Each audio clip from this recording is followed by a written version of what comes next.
Good evening. Good evening. Good evening. My name is Ranjith and I come from India. I used to have an office in Mozart in Munich in the cellar. Well, man, the cellar doesn't sound right, and we had a lot of French speakers here, so let's call it the souterrain. You guys know the souterrain? It's a fancy word for cellar. Now, we had a lot of sunlight coming through the windows. We felt special. I mean, sunlight is a very commodity you don't have a lot of in Germany.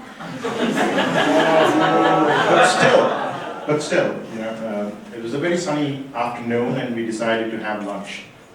I said, I'm Indian, so I eat curry. I had my curry with me, another Indian colleague of mine, he's eingedeutscht. He had his leberkäse sandwich. Now, both of us go out to this park. It's a skating park. In the middle of Mozart, a skating park. I'm going to describe the skating park to you. So let's say it's like 3 to 4 times as big as this room. You enter the skating park. On the left, you have the real rink. You have big blocks of concrete and funny shapes. I wouldn't go down any of these blocks for even if they gave me a lot of money. But you have a lot of young kids going down in skateboards and scooters. You have a lot of fun. You go further down the skating rink, you have a basketball court there. Right? And the basketball court is a very typical basketball court. It's made of concrete. You can actually see the kids in their oversized sneakers playing basketball, throwing the ball, going through the rain, coming down the net. A bit further down there, somewhere where the bar is, that's where the volleyball court was. It was a beach volleyball court. This is the middle of Mozart, beach volleyball. This is really cool stuff. Now, but I used to imagine I'm going to get my clients over and play beach volleyball sometime. But we never got around to that. Further down, this park is pretty big, right? Keeps going on, and then you have a slide there. A slide where you have 3 to 6-year-old kids playing. You see a lot of parents with their picnic blankets and playing the slide. To my right, this is where the music department is. This is where there was a bus shelter. It looked exactly like that. I mean, it had seen better days. It was filled with graffiti. And further down there, where the people are sitting there, you had 2 logs where you can sit and have your lunch. Termite-infested logs. If you're brave enough and your attire, you're not very particular about your attire, you did sit down and have a lunch. And for the people who were not brave enough, like me and my colleague, we had benches. Now coming back to the story. So we take our curry and we take our leberkäse sandwich and we walk in bravely into the skating park.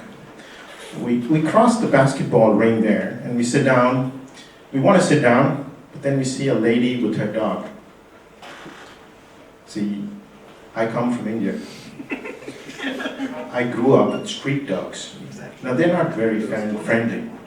So what I did was, I moved diametrically opposite and went and sat next to the slide where the kids play. It's pretty safe. Have you ever had that feeling? You go and sit in a place where the kids play, you feel automatically safe. It's got to be safe. We sat down, and I'm like 1/3 the way into my curry. Really enjoying this. This friend of mine, he believes in slow food. He's just having his first bite into his leberkäse sandwich. And then we hear a woof. Woof, that's what dogs do. Now, this dog, the woof meant he was going to come and get us. Get our food. Now, I'm sitting there right next to the slide. The dog, the lady with the dog is there, where right next to the basketball court. This big, brown, shiny dog comes running towards me. Now, I don't know, for some reason, it all feels like this is in slow motion. Right, this dog is running towards me, and I'm like, wait a minute, it's coming for me. So I slowly stand up from the bench, out of respect, and a bit of fear. Now, what happens if you take an Indian and put him next to a dog? There's fear. What happens if you put two Indians and you put a dog next to them? You have 2 times fear. Right? There's palpable fear in the feeling. Now this dog comes and puts its paws on my knee. I'm like, see, I have cats. Now cats can give you a scratch. I'm not terrified. But I grew up with street dogs, and this dog, I'm terrified. Right? I start shouting hysterically. Lady! Control your dog! Do something about this! Now she was drinking an Augustina, and people who have drunk an Augustina know that you never stop drinking an Augustina. You have to drink it till the end. She's like, oh. Is she serious? And this dog, I tell you, this dog was no normal dog. It wanted a bit of my curry. Can you believe this? Now this dog said, you want a bit of me, I'm going to give you a bit of me. And it moved away from my knees, and it put its paws on my stomach. And it gave me a long, gentle, non-threatening scratch. And it drew blood. I mean, I said I was terrified earlier, and now I was like, my feelings were like taking a different scene here. And at some point, intelligence struck me. And I said, drop the food. And I did. And I dropped the food. But this dog, just went up to the cover, gave it a lick, and looked at me and said, this is too spicy, huh?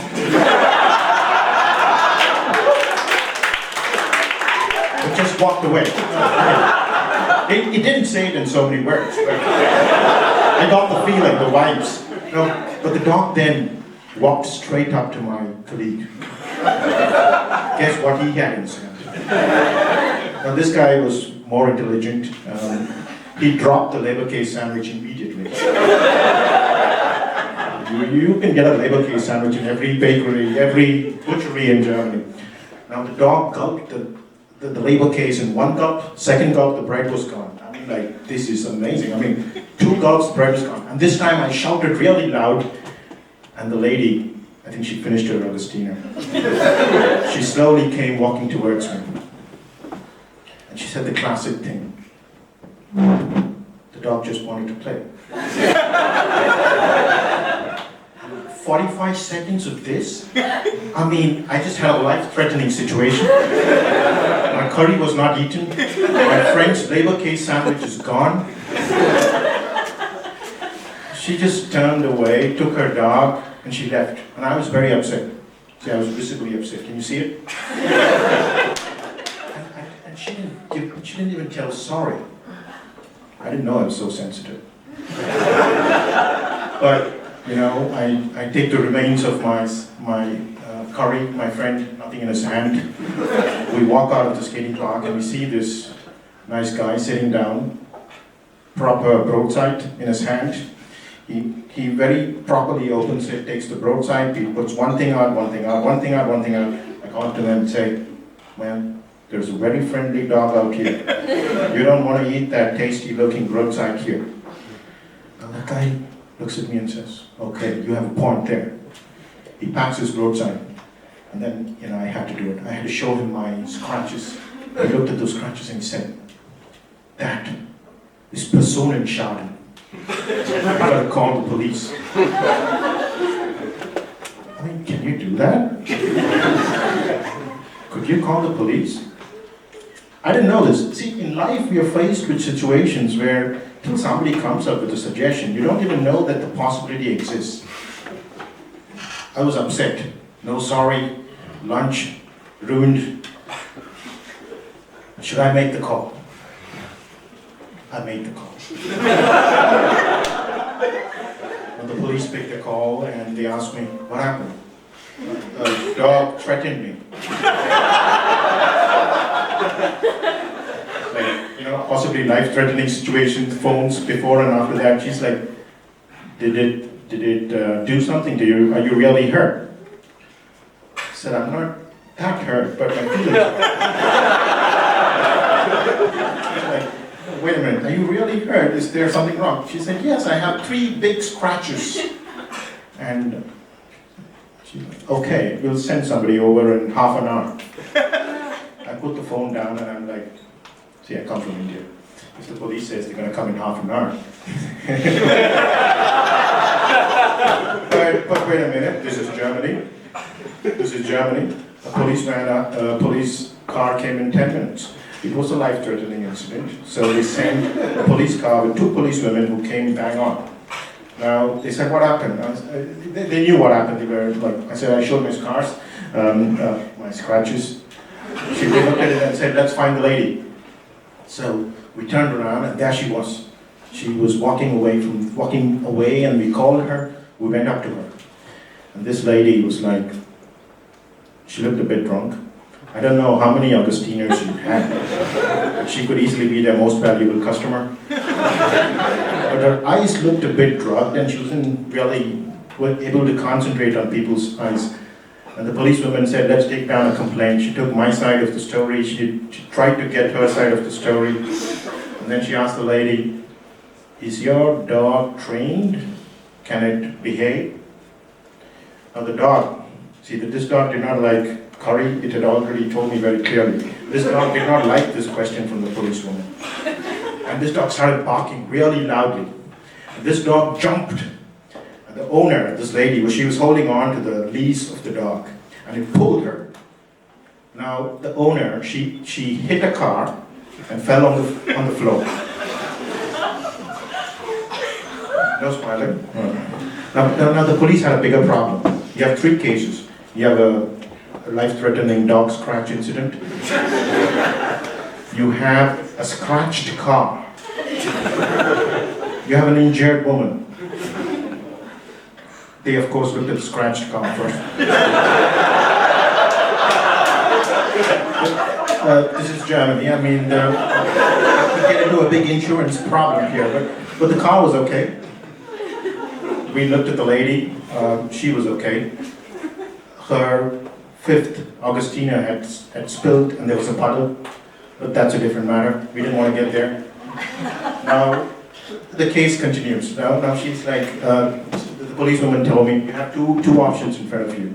You can either do a man-to-woman conversation and close the matter here, or you can press charges. I'm like, oh, no pressing charges. Let's just talk.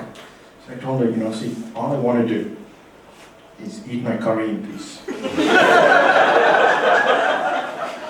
lady looked at me and said, okay.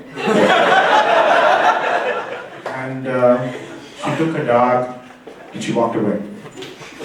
Now, the policewoman, one of the policewomen, she was a dog lover. Possibly 60-70% of people here are dog lovers. Now, she told me, I might actually seriously consider putting the Blue Cross, the animal rescue people on her case to see if she was really capable of taking care of her dog. That's another matter. So I thanked the policewomen for coming so promptly and they left. In hindsight, I sometimes wonder, was it right to call the police? Do we take decisions based on the options presented to us right in front of us? Somebody tells us, and we just take action based on that? Was the dog being treated properly by the lady? Will the police or animal rescue take away her dog? Will she come back to the park? I hope she does.